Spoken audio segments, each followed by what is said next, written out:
नमस्कार दोस्तों, आपका स्वागत है अपने चैनल सीकेस वॉइस पर। कहते हैं इंसान चाहे कलयुग में हो चाहे सतयुग में, उसे अपने कर्मों का हिसाब किताब तो देना ही पड़ता है। जिसने जैसे कर्म संसार में किए हैं उन्हीं के अनुसार उसे अपने कर्मों का फल भोगना भी पड़ेगा।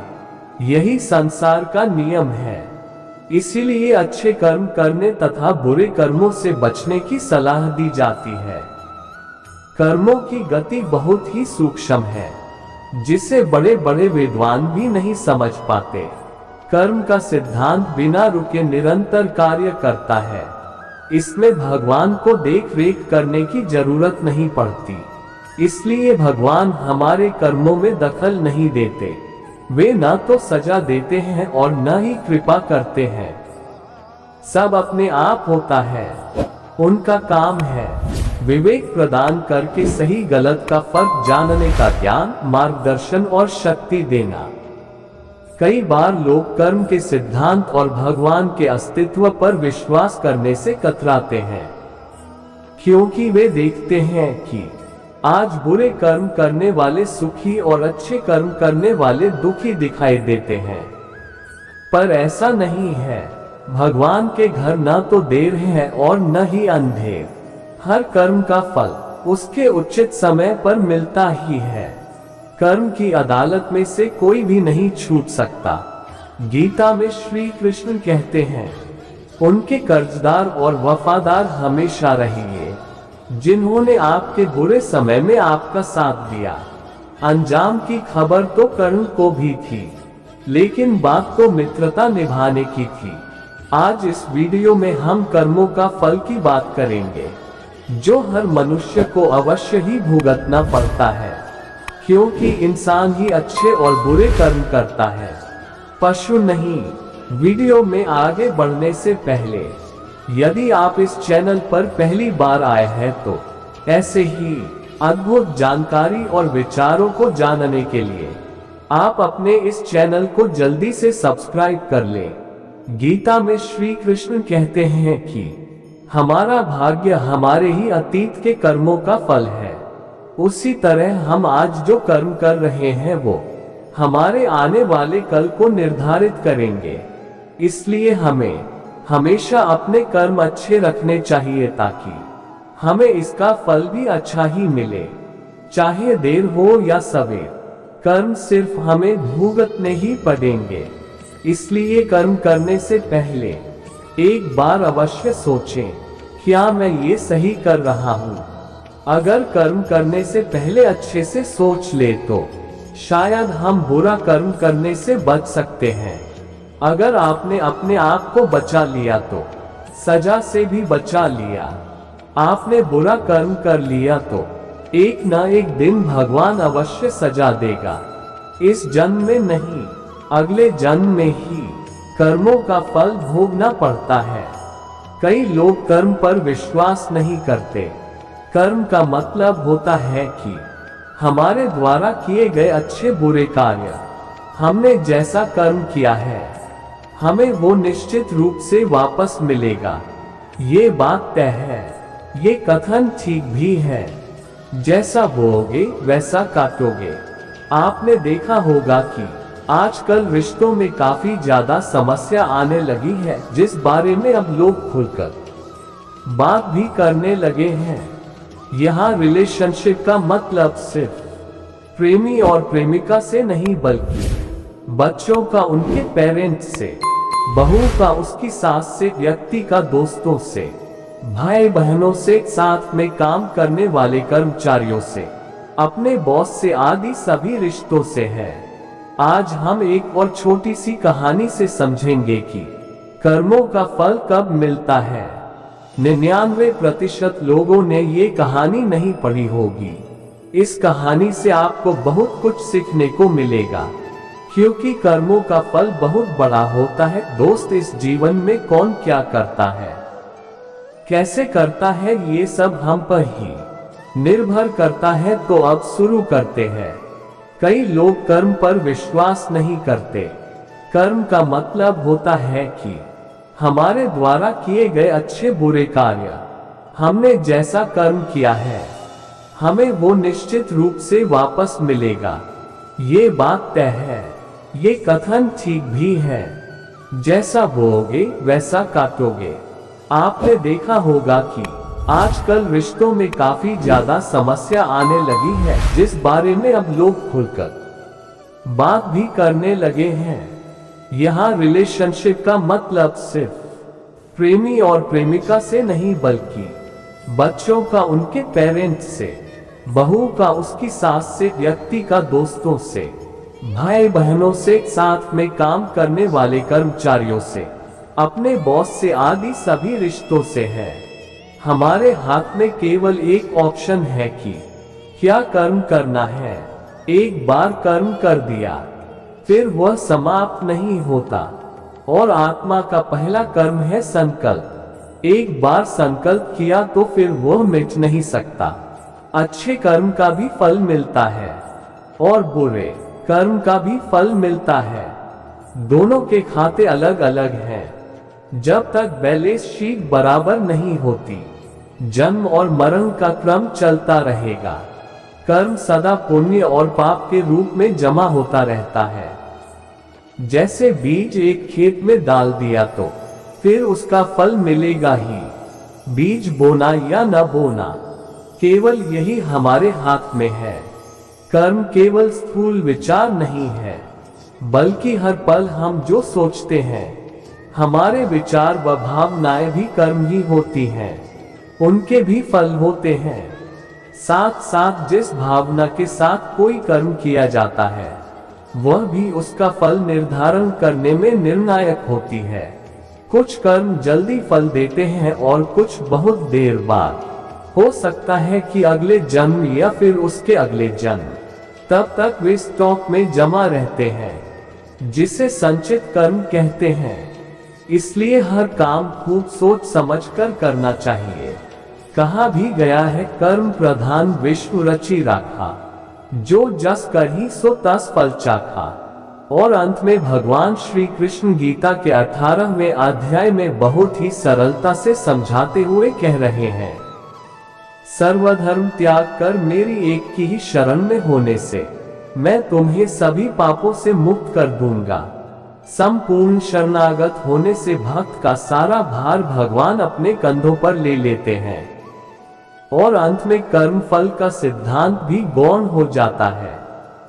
कर्म का फल हर पल हमें मिलते रहता है, क्योंकि एक एक सांसों में हमारे साथ जो घटना घटित हो रही है, वह हमारे कर्मों का परिणाम ही है। कर्म के कारण ही हम सांस ले पा रहे हैं, तो किसी की सांस अभी अभी खत्म हो चुकी होती है। कर्म हमारी काया तो उसका फल हमारी परछाई है। दोनों सदा साथ साथ ही रहते हैं। इंसान चाहे कलियुग में हो, चाहे सतयुग में, उसे अपने कर्मों का हिसाब किताब तो देना ही पड़ता है। जिसने जैसे कर्म संसार में किए हैं, उन्हीं के अनुसार उसे अपने कर्मों का फल भोगना भी पड़ेगा। यही संसार का नियम है। इसीलिए अच्छे कर्म करने तथा बुरे कर्मों से बचने की सलाह दी जाती है। इस बात को आप एक छोटी सी कहानी से समझ सकते हैं कि कर्मों का फल कैसे मिलता है। भगवान के घर में देर है पर अंधेर नहीं, ये कहावत हम बचपन से सुनते आ रहे हैं, क्योंकि हमारे बड़ों ने हमें जो बताया हमने मान लिया। लेकिन क्या है इसका सही अर्थ, ये आपने अपने जीवन के अनुभवों से सीखा होगा। क्या होता है जब भगवान किसी व्यक्ति के कर्मों के हिसाब किताब पर आते हैं? समझिए एक छोटी सी कहानी से। दो व्यक्ति मरने के बाद भगवान की अदालत में पहुंचे, जहां उनके कर्मों का हिसाब किताब होना था। भगवान ने चित्रगुप्त को कहा, मृत्यु लोक से इन दोनों व्यक्तियों के हिसाब किताब के चौपड़े लेकर आओ। दोनों व्यक्तियों के हिसाब का चौपड़ा लाया गया। देखने पर मालूम पड़ा कि जो व्यक्ति अभी बेईमान है, वह पहले बहुत ही ईमानदार हुआ करता था। उसने इतने अच्छे कर्म किए थे इतनी ईमानदारी रखी थी कि बहुत बड़ा भाग्य उसको प्राप्त होना था। लेकिन उसके भाग्य प्राप्ति से पहले अंतिम परीक्षा आई। जीवन में कुछ अच्छा नहीं चल रहा है, सब कुछ बुरा हो रहा है। जो सपने देखे थे वो पूरे नहीं हो रहे हैं। क्या है असल कर्म? मनुष्य जैसा कर्म करता है उसी के अनुरूप उसकी वासनाएं और संस्कार बनते हैं। उस परीक्षा के आने पर उसने अपना धीरज खो दिया और वहां से उसने अपने जीवन का रास्ता बदल दिया और बेईमानी वाला जीवन अपना लिया। अब जो भाग्य उसे मिलने वाला था वो कम होते होते इतना कम रह गया कि एक बटुआ ही मिला, जिसमें केवल 1000 रुपये थे। देखा जाए तो वैसे उसके नसीब में क्या था? बेईमानी का रास्ता अपनाने से उसका प्रारब्ध प्रभावित हो गया, इसलिए भगवान चाहकर भी उसे कुछ अधिक नहीं दे सकते थे, क्योंकि विधि के विधान के आगे भगवान भी विवश है। अब बारी आई दूसरे व्यक्ति की, जो बेहद ईमानदार था। जब उसका हिसाब निकाला तो देखा गया कि वह पहले बहुत ही बेईमान था। उसकी बेईमानी के कारण उससे बहुत कड़ी सजा होने वाली थी, लेकिन सजा प्राप्त करने के पहले उसको जीवन में सुधरने का अंतिम मौका मिला। उसने वह मौका ले लिया और ईमानदारी वाली जीवन शैली को अपनाते हुए खुद को सुधार लिया। तो उसकी सारी सजा भी क्षीण होते होते सिर्फ एक कांटा चुभने जितनी रह गई।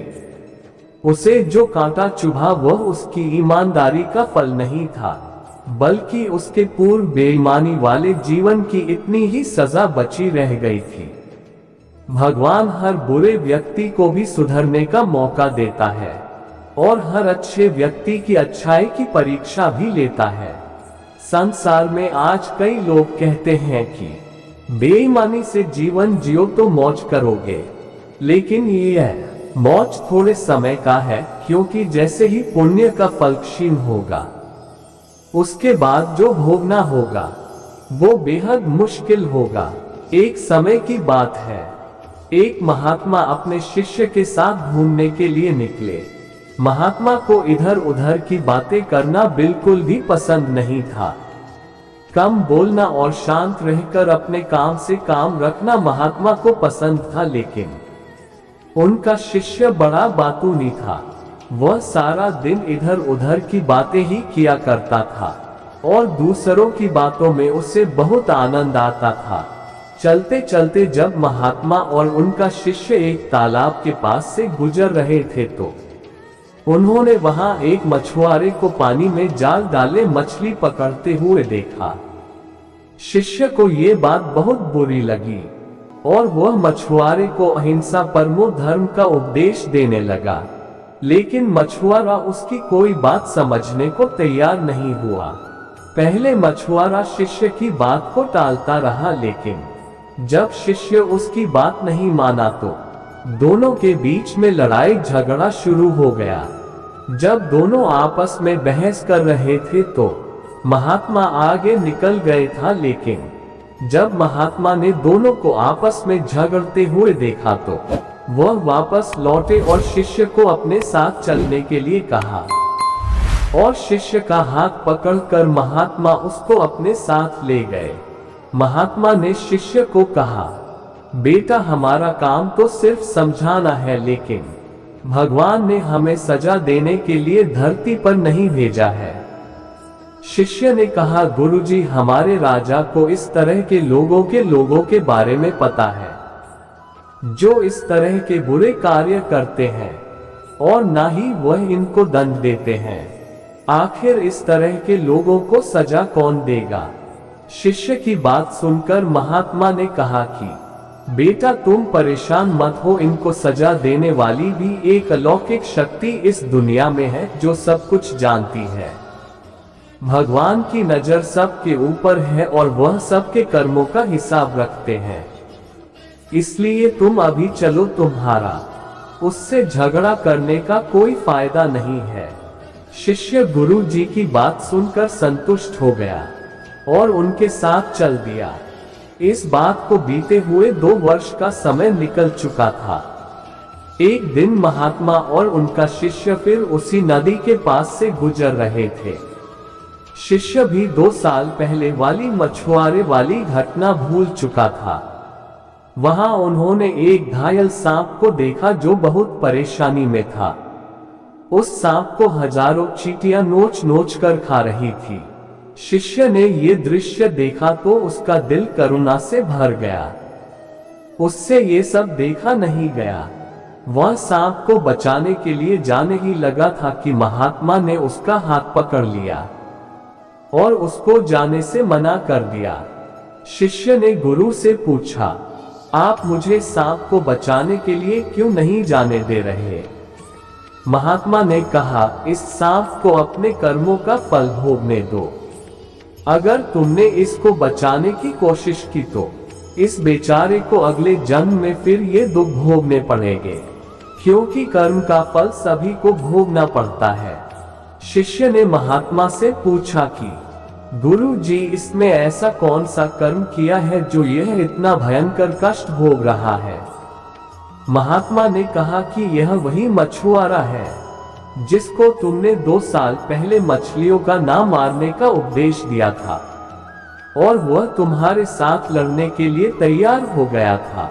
वह मछलियां ही ये चींटियां हैं जो इसको नोच नोच कर खा रही है। शिष्य महात्मा की बात सुनकर हैरान हो गया और उसने महात्मा से पूछा कि गुरुजी, ये तो बड़ा ही अजीब सा न्याय है। महात्मा ने कहा, बेटा, इस दुनिया में है स्वर्ग और नरक के सारे दृश्य मौजूद हैं।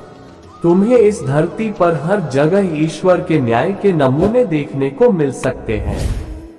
इसलिए अपने कर्म को हमेशा याद रखना चाहिए, क्योंकि सच यही है, जो हम करेंगे वह एक दिन हमें भोगना ही पड़ेगा।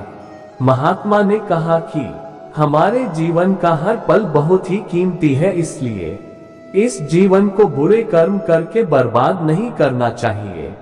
शिष्य को गुरु जी की बात समझ में आ गई। दोस्तों, यदि हम अपने जीवन में बहुत ज्यादा अच्छे कर्म करते हैं तो उसी के फलस्वरूप भगवान हमारे साथ न्याय करेंगे। इसलिए हमें जीवन में हमेशा अच्छे कर्म करने चाहिए। दोस्तों, उम्मीद करते हैं कि ये जानकारी आपको काफी अच्छी लगी होगी। तो कमेंट बॉक्स में जय श्री कृष्ण जरूर लिखें और हमेशा ऐसे ही अमेजिंग बातों को लगातार जानने के लिए हमारे चैनल को सब्सक्राइब जरूर करें और लाइक शेयर करना ना भूलें। हमारे चैनल पर अंत तक बने रहने के लिए आप सभी का दिल से शुक्रिया करते हैं। राधे राधे, राधे कृष्णा।